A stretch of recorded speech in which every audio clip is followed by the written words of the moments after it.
Now I want to get on to the next subject, which is e-scooters, okay? Should they be legalised in this country? Well, let me tell you, I've got a bit of a fear of them. I don't move as fast as I used to, and trying to nip out of the way of an e-scooter hurtling towards me is a frightening prospect. However, a man who knows all about this subject and can tell us what's really happening is Simon Williams from the RAC. Simon, thank you very much indeed for joining us here on Talk Radio.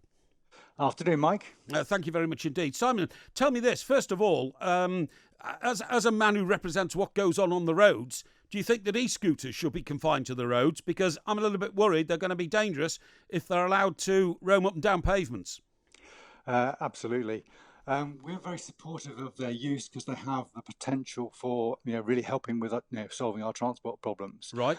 Being low emission. But they are also, their introduction for use on the roads is fraught with difficulties. Yes. And there's been one trial in Coventry which had to be abandoned because of use on the pavement. And we really can't have that because there's so many people, vulnerable road users, people with disabilities and people partially sighted, who would be in all kinds of trouble, let alone, anyone else coming into potential collision with an e-scooter on the pavement. That just can't happen. No. On the road, we have all kinds of issues as well. Yes. The single biggest gripe that we face with our roads is the state of the surface, with potholes.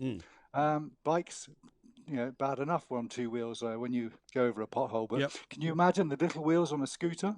Yeah, I can, yeah. Going over, you could be thrown off at any stage. I mean, by the way, potholes, usually, generally speaking, are in the sort of gutter towards the pavement, that kind of stuff, okay? And the road in the middle on the camber can be very rough surface. You'd only need rough surface to destabilise somebody on a scooter with tiny little wheels, wouldn't you?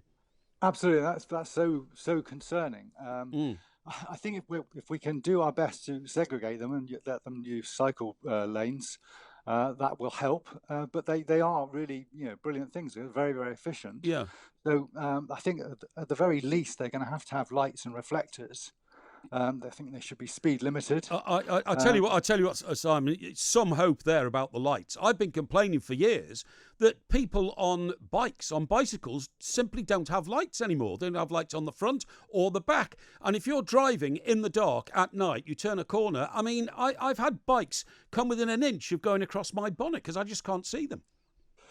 I think a lot of cyclists are very good with lights these days. The light technology has improved incredibly, and some of them are extremely bright as well, so there's no chance of missing them. But I think with an e-scooter, it's really important they are as visible, because I think arguably they're going to be even more vulnerable than a cyclist. Yeah, I think they are as well. I think they're less stable than a bike. They can nip very quickly change directions very quickly. And I think the fear is you have an e-scooter and a juggernaut, and it's going to be very, very scary. And I think we need to make sure we don't have any more road casualties than we have already. I totally agree. Sadly, in London, I think a lady is the first recorded victim of an e-scooter crash, isn't she? I think she went under a lorry, very sadly. She was quite a prominent lady, I think, in the world of the arts or something like that. And we don't want to see that happening. But I can't see how it will not happen. As you quite rightly say, they're incredibly fragile little devices. You can fold a scooter up into, something that you could put in your handbag almost, if you see what I mean. They're incredibly frail and fragile. I just don't see how they can match up to the power and the velocity of other vehicles on roads. I think that's a particular concern. I think obviously the helmet issue is another one that will they be mandatory or not? Yes, I think they probably should from everyone's safety point of view. But the potential of e-scooters is incredible. If you take the whole kind of park and ride situation we have at the moment, where you park and get the bus, if somehow we could rethink that whole thing, and you could potentially park and pedal, park and e-scoot, and park and stride. Yes. The locations of the car parks might need to be different, because obviously you can go further on a bus than you can on a e-scooter or walk. But I think we have the potential to link these things up and actually make things easier, because the car is still vital to all of this. Of course it is. The distance you need to drive, but then if you could just take out your e-scooter, like you said, from the car and then get and go somewhere on a segregated cycleway, and potentially with a folding bike or as well. You can make transport so much better. It's a very good thought. Keep one in the boot, and they're not even as big as a set of golf clubs, are they? The golf clubs I've got in the boot of my car. So that would be fine. Now, just very quickly, so what about registration? I'm not one of these people. Look, I think that the pendulum swung too far in favour of cyclists in many cities, including London, where they've got loads and loads of room now, which is used only for a couple of hours a day. But I'm not one of these people banging the drum and saying you've got to register cyclists, you've got to give them registration plates. That would be a massive red tape operation, which would cost billions, and actually it could easily be swerved. You know what I mean? So what about registration for e-scooters?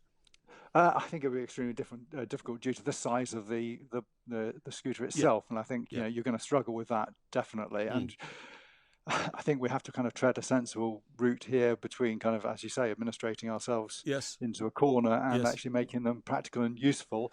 It's just, I think we must make sure we don't have any more road casualties than we do already, and that pedestrians don't get hurt on the pavement. And I think it all comes down ultimately to if it's going to be enforced. And at the moment, motorists complain to us that there's not enough police enforcement of motoring offences. Because the only thing I don't really agree with that. Is that everything that's really enforced is speed by cameras or occasionally by mobile police officers. But we and the thing that motorists would really like to see is the enforcement of people using handheld mobile phones while driving. Well, exactly. And there is technology out there. We've been in contact with a company in Australia that actually produces a device which is being used out there and in the Netherlands.